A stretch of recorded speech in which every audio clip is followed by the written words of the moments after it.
Assalamualaikum warahmatullahi wabarakatuh. Salam sejahtera untuk kita semua. Mudah-mudahan kita selalu dalam keadaan sehat dan tetap semangat dalam mengikuti penjelasan pelajaran ekonomi bisnis untuk kalian kelas 10. Pada video kali ini, ekonomi bisnis, kita akan membahas bab 3 mengenai sistem ekonomi bersama saya M. Khotib Arifai. Baik, kita tidak lama-lama, langsung saja kita bahas mengenai bab 3 ini, mengenai sistem ekonomi. Sebelumnya akan saya sampaikan apa saja yang akan dibahas untuk di bab 3 ini atau di bab sistem ekonomi. Yang pertama, kita akan membahas mengenai sistem ekonomi itu sendiri, dan yang kedua kita akan membahas sistem ekonomi Pancasila.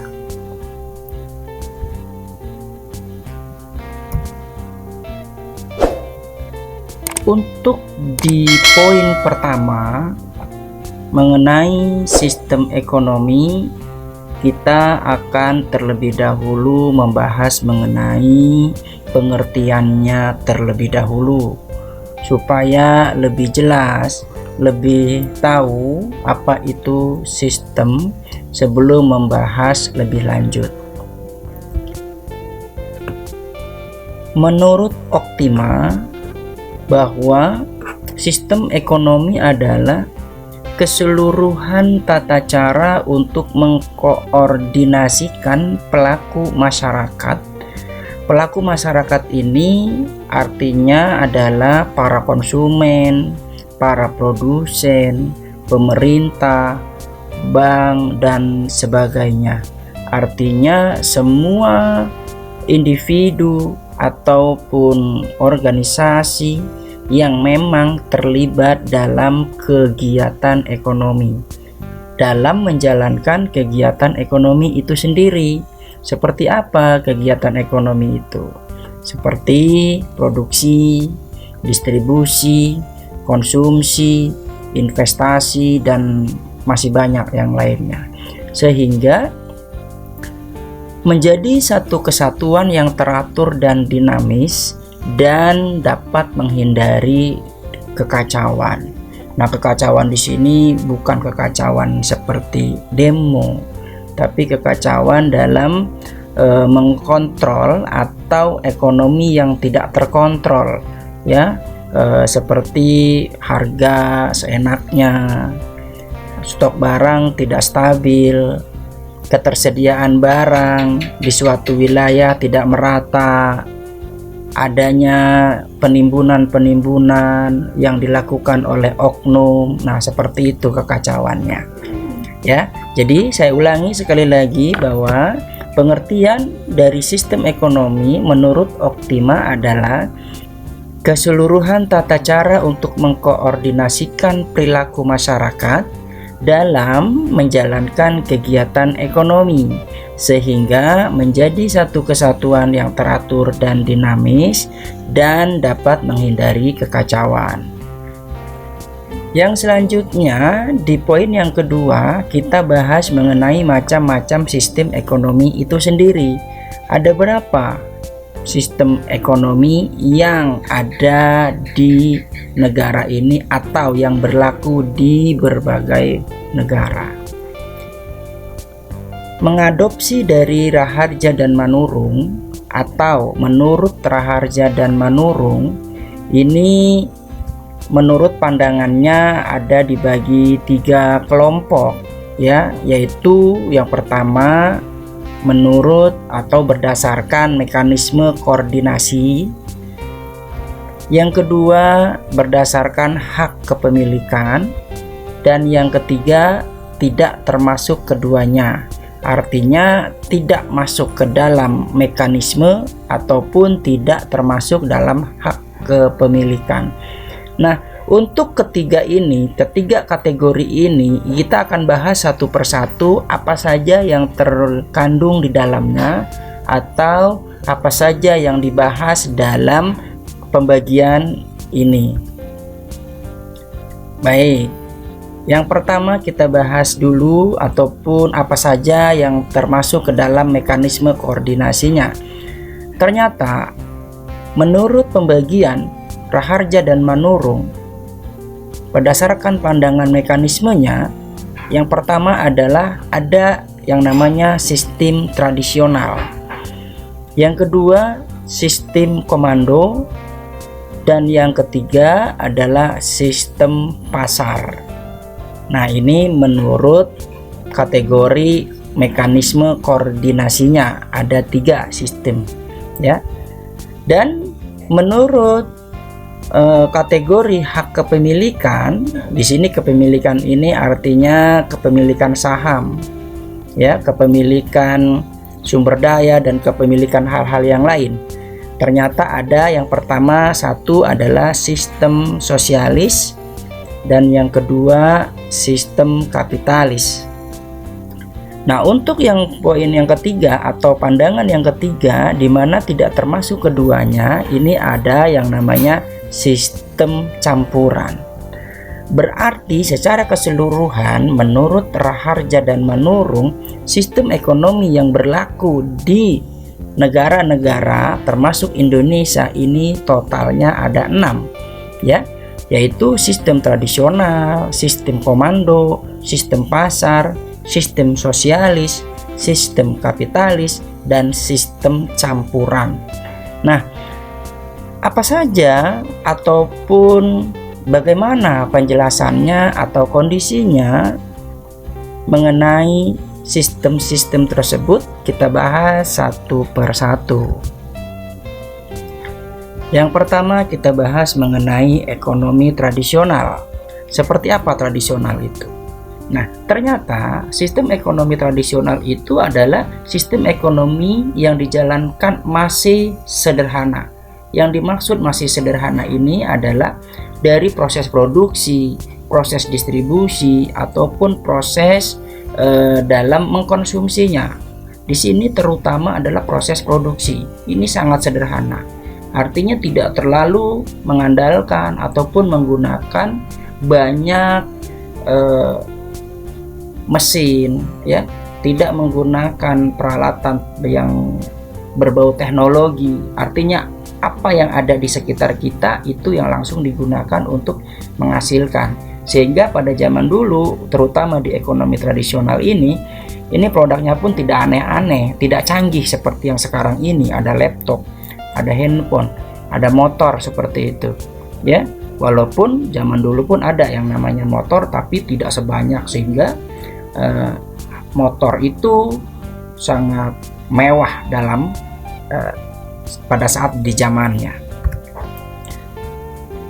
Dan dalam ekonomi tradisional ini, dalam proses menjalankannya ini masih mengandalkan ikatan keluarga.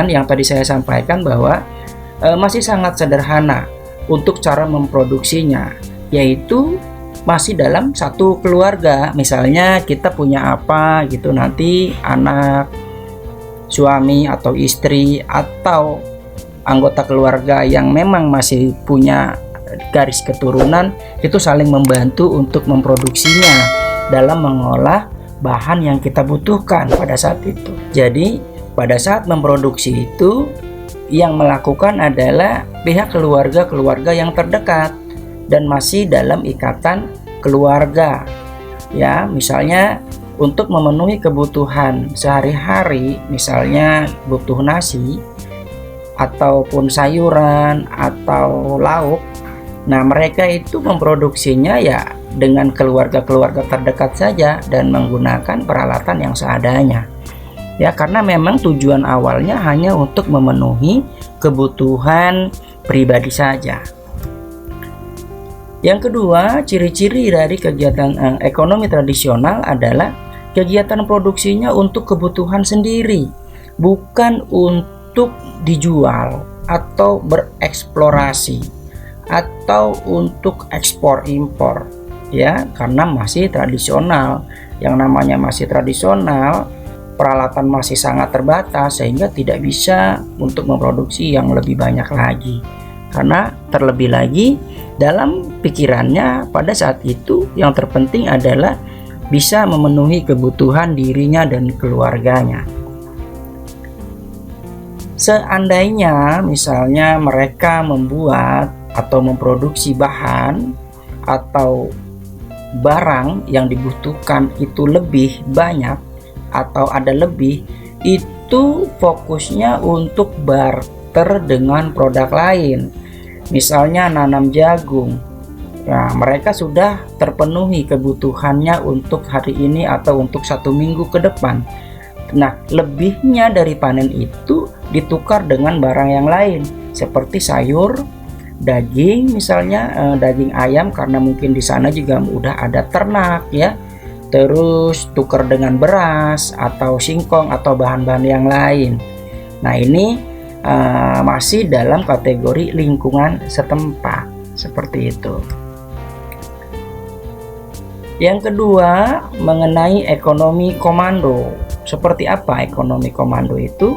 Ternyata sistem ekonomi yang dijalankan mengikuti sistem instruksi pemerintah pusat, sehingga yang daerah-daerah seperti kabupaten, provinsi ini menunggu instruksi atau perintah atau sistem ya, bagaimana cara memproduksi, untuk apa memproduksi, berapa, dan bagaimana cara yang lain-lainnya, semuanya sudah diatur menurut instruksi dari pemerintah pusat seperti itu. Nah, dalam kegiatan ini ciri-cirinya ini semua kegiatan ekonomi itu memang ditentukan oleh lembaga kekuasaan tertinggi atau pemerintah pusat seperti itu. Ya, dalam sistem ini biasanya berideologinya sosialis, marxisme atau komunis, di mana negara yang masih menganut sistem ekonomi komando salah satunya adalah Cina. Dalam sistem ekonomi komando ini semuanya ditentukan oleh pusat, sehingga apa yang dilakukan, pergerakan ekonomi yang berjalan di wilayah-wilayahnya ini terkontrol ya, tersentralisasi karena berdasarkan instruksi dari pemerintah pusat. Kita lanjut ke yang ketiga, yaitu sistem ekonomi pasar, di mana sistem ekonomi pasar adalah sistem ekonomi yang mengandalkan kekuatan permintaan dan penawaran pasar sebagai alat alokasi sumber daya ekonomi yang efisien. Nah, berbeda dengan yang tadi, sistem ekonomi komando. Dalam ekonomi pasar ini, bagaimana untuk harga dan distribusinya dan jumlah barang, jumlah harga ya, tinggi rendahnya harga ini ditentukan oleh skema pasar atau perjalanan pasar, di mana yang menjadi skala adalah permintaan dan penawaran. Permintaan ini adalah kebutuhan dari masyarakat, penawaran adalah jumlah barang yang diproduksi oleh para produsen. Nah, seperti apa indikatornya yang bisa menjadikan dasar ekonomi pasar ini? Yang pertama adalah jika permintaan tinggi dari persediaan barang, maka harga akan lebih tinggi dari yang ditawarkan. Nah, ini sejalan dengan perjalanan kondisi pasar. Salah satu contoh misalnya daging atau telur atau minyak goreng seperti itu. Nah, di mana pada momen-momen tertentu barang-barang tersebut mengalami kenaikan harga. Misalnya dalam kondisi hari raya, ya, hari raya Idul Fitri, Natal, atau dalam momen-momen tertentu, misalnya kondisi alam karena cuaca, sehingga ini menentukan stok barang menjadi berkurang atau meningkatnya masyarakat yang membutuhkan akan barang-barang tersebut, sehingga barang-barang tersebut mengalami kenaikan harga seperti itu. Nah, yang kedua, indikatornya adalah pergerakan harga akan berhenti apabila mencapai titik keseimbangan di mana permintaan sebanding dengan penawaran. Nah, arti berhenti di sini bukan berarti tidak ada harga. Maksudnya adalah misalnya seperti tadi minyak sayur, terkadang harganya naik dan bisa juga harganya turun. Di mana kondisi harga naik itu dalam kondisinya berarti stoknya terbatas tapi permintaan bertambah atau lebih tinggi permintaannya. Nah, harga turun itu apabila kondisi stok barang banyak tapi yang membutuhkan sedikit. Nah, dimaksud pergerakan harga yang berhenti di sini artinya adalah di mana stok barang ini mencukupi dari yang dibutuhkan.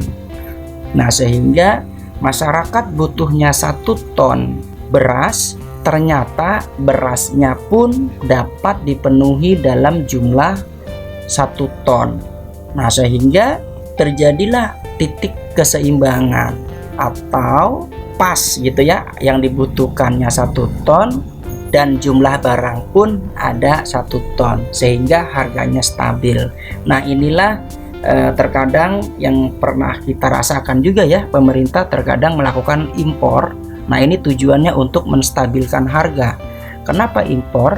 Karena melalui prediksi bahwa di beberapa barang mengalami kekurangan stok karena kondisi yang tadi hari raya misalnya ya, sehingga pemerintah melakukan impor. Supaya apa?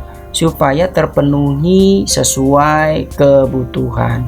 Dengan terpenuhinya jumlah barang sesuai kebutuhan di masyarakat, maka harga pun akan stabil ya, tidak naik dan tidak turun. Jadi harga pasarnya itu sesuai. Yang keempat adalah ekonomi kapitalis.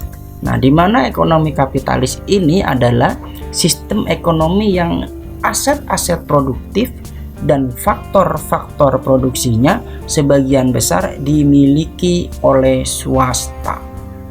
Nah, ini lawan dari komando. Di sini kapitalis ini adalah orang-orang yang memang punya duit, kaum borjuis, orang-orang kaya, sehingga mereka ini semua aset, semua faktor, semua bahan untuk memproduksi suatu barang ini terkadang dikuasai penuh atau sebagian besar dimiliki oleh swasta. Nah, sehingga ini sangat berbahaya sekali. Kenapa? Karena dampaknya dalam harga, dalam distribusi, dalam jumlah stok. Karena kewenangan ada di tangan kapital seperti itu ya, para kaum borjuis atau orang-orang kaya. Nah, di sini ada kita bahas mengenai kapan kapitalis itu mulai ya, artinya kapitalis di awal dan sekarang kapitalis modern. Nah, seperti apa dan apa bedanya kapitalis awal dan kapitalis modern? Kenapa? Karena sebetulnya pada dasarnya yang namanya kapital ya kapital begitu ya. Ternyata ada perbedaannya. Mengapa gitu ya? Kita bahas satu persatu. Yang pertama kita bahas mengenai kapitalis awal. Kapitalis awal ini artinya kapitalis di mana ya kapital itu mulai berjalan dan kenapa itu terjadi. Ini pada awal di abad ke-17-an sampai abad 20-an ya, ini menurut Adam Smith, di mana orang kapital itu sebetulnya seperti ini kondisinya. Tersedianya barang dan jasa yang kita butuhkan itu bukan karena kebaikan orang lain yang memperhatikan nasib bersama, tetapi karena ambisi dan keserakahan pribadi yang berkeinginan untuk memperoleh keuntungan. Contoh misalnya, di suatu wilayah Indonesia, ini misalnya pada zaman dulu ya, di abad yang 17 sampai 20-an ini. Di suatu wilayah membutuhkan sandang, anggaplah pakaian. Di suatu wilayah itu ada orang kaya. Nah, sehingga orang kaya ini mengambil peluang sebagai inilah peluang bisnis. Sehingga dengan adanya kebutuhan yang tinggi akan pakaian, maka orang kaya tersebut membuatlah pakaian. Membuat pakaian ini tujuannya bukan untuk membantu bukan untuk memperhatikan mereka yang membutuhkan pakaian, tapi untuk menjual, untuk ambisi di mana ada keuntungan dalam setiap produknya. Karena dia tahu bahwa di wilayah tersebut sangat membutuhkan pakaian, maka orang kaya itu bisa menjual dengan harga yang sesuai apa yang dia inginkan, sehingga semahal mungkin. Seperti itu dalam kondisi di kapitalis awal ini. Seperti itu yang dimaksud, ya. Lalu bagaimana dengan kapitalis modern? Apakah sekarang terjadi? Kita lihat di mana sistem ekonomi yang telah disempurnakan, yang meliputi satu, adanya campur tangan pemerintah. Ternyata pada saat ini pun sudah ada atau masih berjalan mengenai sistem ekonomi kapitalis.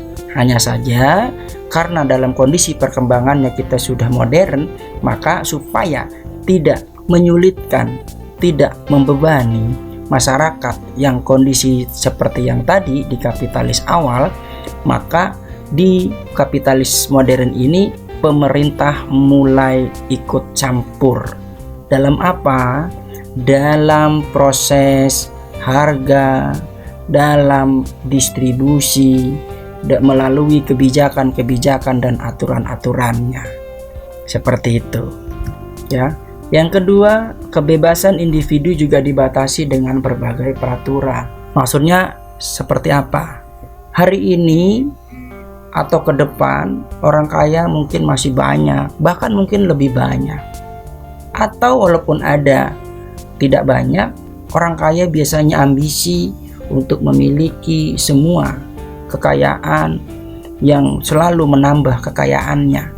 Kebebasan-kebebasan individu yang tadi dibatasi dengan peraturan, misalnya adanya pajak progresif, adanya PPNBM, ya. Nah, ini sudah dibatasi sehingga apa? Supaya walaupun mereka kaya tidak berlaku seenaknya, karena akan berpikir dengan adanya pajak progresif, dengan adanya PPNBM, dengan adanya sedikit peraturan-peraturan yang mungkin akan mempersempit gerak untuk menjalankan kapitalisnya, maka tidak terlalu kentara. Seperti itu.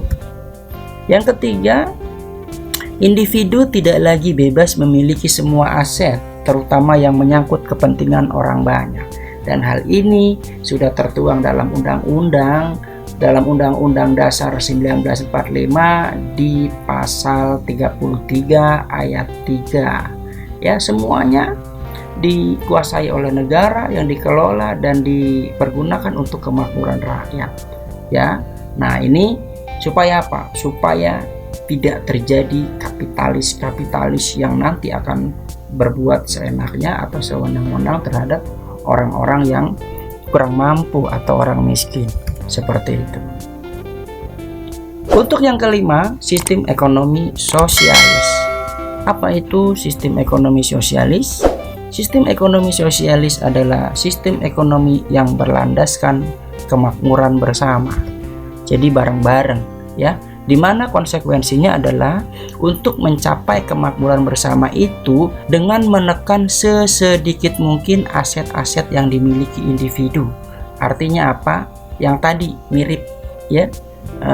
Jadi kepemilikan aset-aset produksi itu tidak dibebaskan. Individu memiliki semua aset, terutama yang terpenting bagi layak hidup orang banyak, gitu ya. Nah, ini boleh punya, tapi hanya sedikit saja, hanya invest seperti itu, ya. Yang keenam atau yang terakhir adalah sistem ekonomi campuran, di mana sistem ekonomi campuran ini adalah sistem ekonomi yang mengadopsi sistem ekonomi kapitalis dan sistem ekonomi sosialis, di mana dua sistem ini diberlakukan secara bersama dengan saling menutupi kekurangan dari kedua sistem tersebut. Seperti yang tadi, ekonomi kapitalis, di mana kapitalis ini secara kasat mata ataupun gambarannya adalah semua aset dikuasai oleh orang-orang kaya. Seperti itu.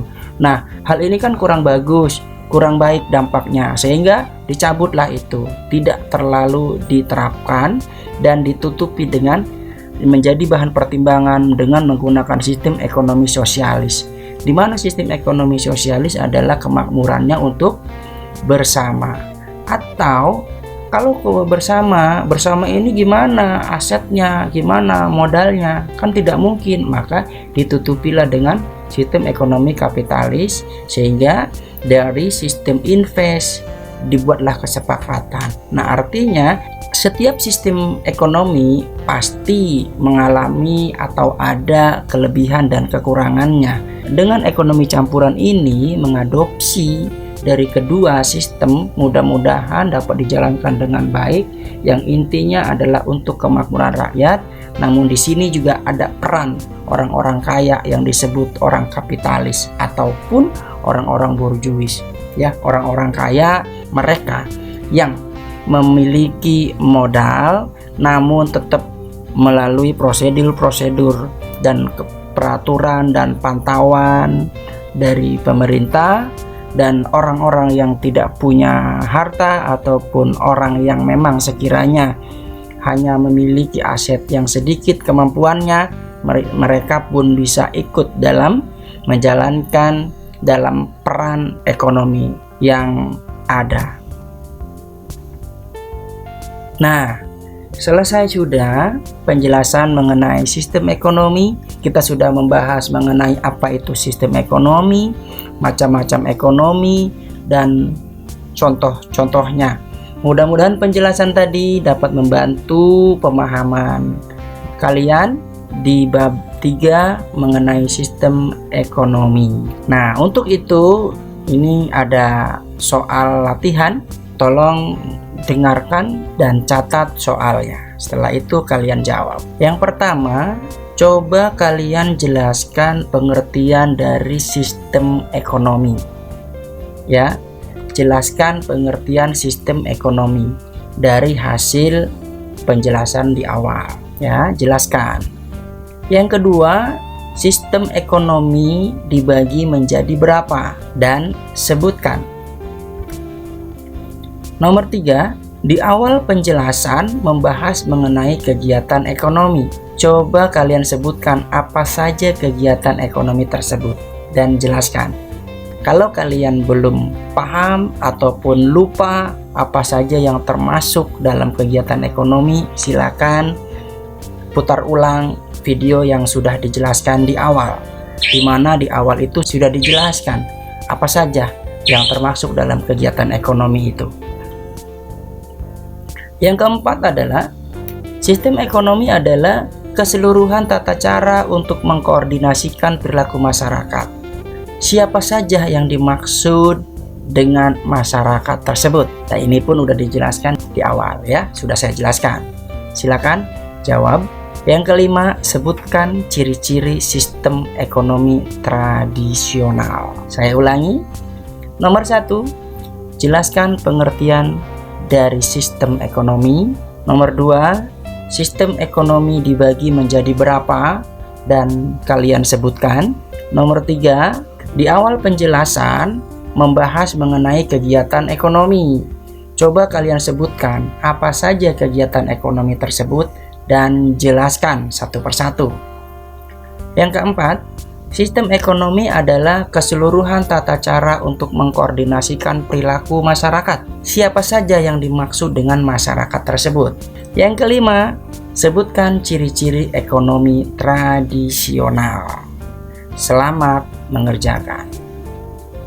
Sekian penjelasan mengenai sistem ekonomi dan terima kasih. Sampai ketemu di video penjelasan selanjutnya di poin B mengenai sistem ekonomi Pancasila. Assalamualaikum warahmatullahi wabarakatuh.